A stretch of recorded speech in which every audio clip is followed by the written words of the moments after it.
Eh, eh. Assalamualaikum warahmatullahi wabarakatuh. Balik lagi sama saya, Muhammad Isra Ramadan, dalam rangka penugasan PBAK.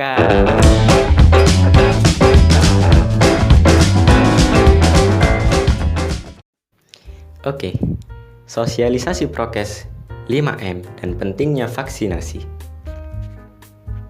Meski sudah lebih dari 1 tahun, pandemi COVID-19 masih terus menyerang penduduk dunia tanpa henti. Di Indonesia, angka kasus positif virus corona sudah di atas 1,5 juta jiwa. Indonesia sedang mengalami penyebaran kasus COVID-19 yang meningkat secara pesat akhir-akhir ini, membuat seluruh masyarakat merasa prihatin. Pasalnya upaya pemerintah untuk menanggulangi pandemi dan proses pemulihan ekonomi kembali dapat terganggu.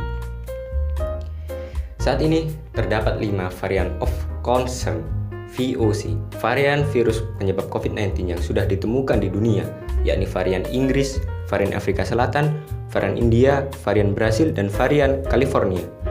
Suatu varian disebut VOC jika sudah terbukti secara penelitian ada 1 atau lebih 3 efek yang dikhawatirkan, yakni lebih mudah menular, lebih mematikan, dan membuat efektivitas vaksin berkurang. Varian virus penyebab COVID-19 yang sudah ditemukan di Indonesia, baik dari kasus impor maupun transmisi lokal, yakni varian dari Inggris, Afrika Selatan, dan dari India. Mengalahkan penyebaran dan penularan virus corona di dunia tidak mudah, namun beragam upaya terus dilakukan para ahli dan penduduk global demi mengakhiri ancaman virus yang terus menyerang bertubi-tubi. Di beberapa negara, termasuk Indonesia, pemerintah membuat pedoman dan protokol kesehatan untuk menghadapi virus corona. Dalam rangka memutus mata rantai pencegahan virus corona, kami akan menyampaikan sedikit tentang pentingnya prokes 5M. Apa sih yang dimaksud prokes 5M itu? Simak baik-baik ya. Yang pertama, mencuci tangan. Rutin mencuci tangan hingga bersih adalah salah satu protokol kesehatan yang cukup efektif untuk mencegah penularan virus corona. Untuk hasil yang maksimal, kamu disarankan untuk mencuci tangan setidaknya selama 20 detik beberapa kali sehari, terutama saat sebelum makan, setelah menggunakan kamar mandi, setelah menutup hidung, saat batuk atau bersin. Untuk membunuh virus dan kuman-kuman lainnya, gunakan sabun dan air atau pembersih tangan dengan alkohol setidaknya dengan kadar 60%. Kemudian, yang kedua, memakai masker. Pada awal pandemi virus corona tahun lalu, Organisasi Kesehatan Dunia WHO mengatakan bahwa penggunaan masker hanya direkomendasikan untuk orang sakit, bukan orang sehat. Namun virus corona yang merajalela hingga saat ini membuat protokol kesehatan bisa berubah-ubah seiring bergulirnya waktu. Beberapa waktu selang kebijakan WHO di atas, WHO akhirnya mengeluarkan himbauan agar semua orang, baik yang sehat atau sakit, agar selalu menggunakan masker saat beraktivitas di luar rumah. Kemudian yang ketiga, menjaga jarak. Protokol kesehatan lainnya yang perlu dipatuhi adalah menjaga jarak. Protokol kesehatan ini dimuat dalam keputusan Menteri Kesehatan RI dalam Protokol Kesehatan bagi masyarakat di tempat dan fasilitas umum dalam rangka pencegahan dan pengendalian COVID-19. Di sana disebutkan menjaga jarak minimal 1 meter dengan orang lain untuk menghindari terkena droplets dari orang yang bicara, batuk, atau bersin, serta menghindari kerumunan keramaian dan berdesakan. Bila tidak memungkinkan melakukan jaga jarak, maka dapat dilakukan berbagai rekayasa administrasi dan teknis lainnya. Rekayasa administrasi dapat berupa pembatasan jumlah orang, pengaturan jadwal, dan sebagainya. Sedangkan rekayasa teknis antara lain dapat berupa pembuatan partisi, pengaturan jalur masuk dan keluar, dan lain sebagainya. Kemudian yang keempat, menjauhi kerumunan. Selain 3 hal di atas, menjauhi kerumunan merupakan protokol kesehatan yang juga harus dilakukan menurut Kementerian Kesehatan RI. Masyarakat diminta untuk menjauhi kerumunan saat berada di luar rumah. Ingat, semakin banyak dan sering kamu bertemu orang, maka kemungkinan terinfeksi virus corona pun semakin tinggi. Oleh sebab itu, hindari tempat keramaian terutama bila sedang sakit atau berusia di atas 60 tahun. Menurut riset lansia dan pengidap penyakit kronis memiliki risiko yang lebih tinggi terserang virus corona. Yang kelima, mengurangi mobilitas. Yang kelima, mengurangi mobilitas. Virus penyebab corona bisa berada di mana saja. Jadi semakin banyak dirimu menghabiskan waktu di luar rumah, maka semakin tinggi pula terpapar virus jahat ini. Oleh karena itu, bila tidak ada keperluan yang mendesak, tetaplah berada di rumah. Menurut Kementerian Kesehatan, meski sehat dan tidak ada gejala penyakit, belum tentu dirimu pulang ke rumah dengan keadaan yang masih sama. Pasalnya, virus corona dapat menyebar dan menginfeksi seseorang dengan cepat. Yuk terapkan protokol kesehatan 5M untuk mencegah penularan dan penyebaran virus corona di Indonesia. Selain itu, jangan lupa untuk selalu meningkatkan sistem kekebalan tubuh agar terhindar dari infeksi COVID-19. Selain itu, diharapkan seluruh masyarakat ikut mendukung program vaksinasi dengan mengikuti vaksinasi yang ada. Vaksinasi berfungsi menciptakan imunitas tubuh sehingga mampu melawan infeksi virus penyebab COVID-19. Dengan imunitas yang terbentuk, maka seseorang tidak akan jatuh pada kesakitan yang parah dan pada gilirannya menurunkan angka kematian. Sekian dari saya. Terima kasih. Nah, karena kita sudah membahas tentang pentingnya protokol kesehatan 5M, maka kita akan membahas tentang pentingnya vaksinasi. Yuk, simak baik-baik yuk.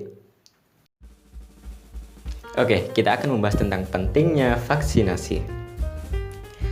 Vaksin merupakan produk biologi yang berisi antigen berupa mikroorganisme atau zat yang sudah diolah sedemikian rupa sehingga aman dan jika diberikan kepada seseorang akan membuat kekebalan tubuh secara aktif terhadap suatu penyakit tertentu. Pemerintah terus mengupayakan pelaksanaan suntik vaksin COVID-19 untuk seluruh masyarakat di Indonesia. Mulai dari awal tahun 2021 hingga saat ini, vaksin COVID-19 tengah didistribusikan ke seluruh masyarakat Indonesia. Pemberian vaksin ini merupakan solusi yang dianggap paling tepat untuk mengurangi dan memutus rantai penularan COVID-19. Vaksinasi bertujuan untuk memberikan kekebalan spesifik terhadap suatu penyakit tertentu, sehingga jika suatu saat terpapar penyakit tersebut, maka hanya akan mengalami gejala yang ringan. Sebaliknya, apabila tidak melakukan vaksinasi, maka tidak akan memiliki kekebalan tubuh yang spesifik terhadap penyakit yang seharusnya dapat dicegah dengan pemberian vaksin tersebut. Apabila cakupan vaksinasi tinggi dan merata, maka akan terbentuk suatu kekebalan kelompok. Selain itu, vaksinasi COVID-19 juga dapat menjaga produktivitas dan mengurangi dampak sosial serta ekonomi. Vaksinasi COVID-19 dilakukan setelah kepastian keamanan dan keampuhannya yang ada. Vaksin menyelamatkan jutaan nyawa setiap tahun. Pengembangan vaksin COVID-19 yang aman dan efektif adalah langkah penting dalam upaya global untuk mengakhiri pandemi, agar masyarakat dapat kembali berkegiatan seperti biasa dan bertemu dengan keluarga serta kerabat tercinta. Bagaimana sih cara kerja vaksin COVID-19? Vaksin bekerja dengan cara meniru agen penyakit baik berupa virus, bakteri, maupun mikroorganisme lain yang bisa menyebabkan penyakit. Dengan meniru, vaksin mengajarkan sistem kekebalan tubuh kita untuk secara spesifik bereaksi dengan cepat dan efektif melawan agen penyakit. Biasanya, hal tersebut dapat terjadi karena vaksin membawa agen penyakit yang sudah dilemahkan. Sistem kekebalan tubuh pun belajar dengan membangun memori tentang penyakit. Dengan begitu, tubuh kita bisa dengan cepat mengenali suatu penyakit dan melawannya sebelum kita menderita sakit berat. Terus kemudian, apakah vaksin COVID-19 aman?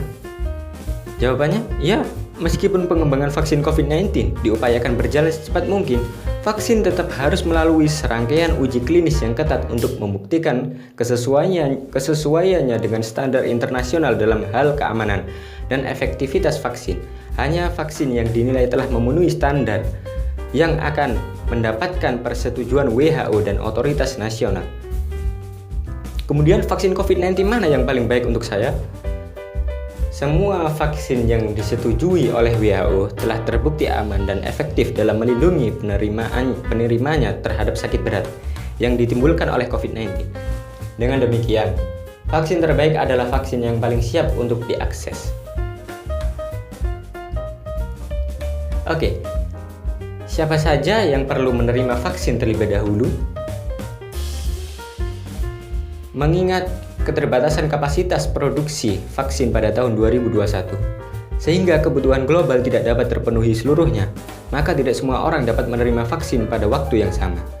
Setiap negara harus mengidentifikasi populasi prioritas yang menurut rekomendasi WHO adalah tenaga kesehatan di garis depan, dan kelompok lain yang berisiko tinggi mengalami kematian akibat COVID-19, seperti lansia dan penderita kondisi medis tertentu. Pekerja esensial lain seperti guru dan pekerja sosial juga perlu diutamakan. Diikuti dengan kelompok-kelompok lainnya sesuai dengan perkembangan ketersediaan dosis vaksin. Kemudian, dalam keadaan apa saya sebaiknya tidak menerima vaksin COVID-19? Hanya sedikit kondisi di mana seseorang sebaiknya tidak menerima vaksin, yaitu yang pertama, orang dengan riwayat reaksi alergi berat terhadap kandungan vaksin COVID-19. Kemudian, yang kedua, orang yang sedang sakit atau sedang mengalami gejala COVID-19.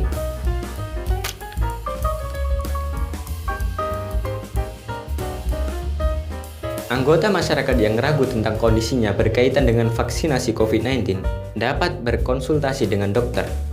Vaksin yang aman dan efektif akan berdampak besar. Namun ketersediaan vaksin di seluruh dunia masih terbatas sehingga pelaksanaan vaksinasi COVID-19 dilakukan secara bertahap. Untuk saat ini, meskipun telah menerima vaksin, kita tetap perlu menerapkan langkah pencegahan penularan demi melindungi diri sendiri dan orang lain seperti mengenakan masker, menjaga jarak, dan rajin mencuci tangan. Oke, itu saja dari saya. Terima kasih. Wassalamualaikum warahmatullahi wabarakatuh.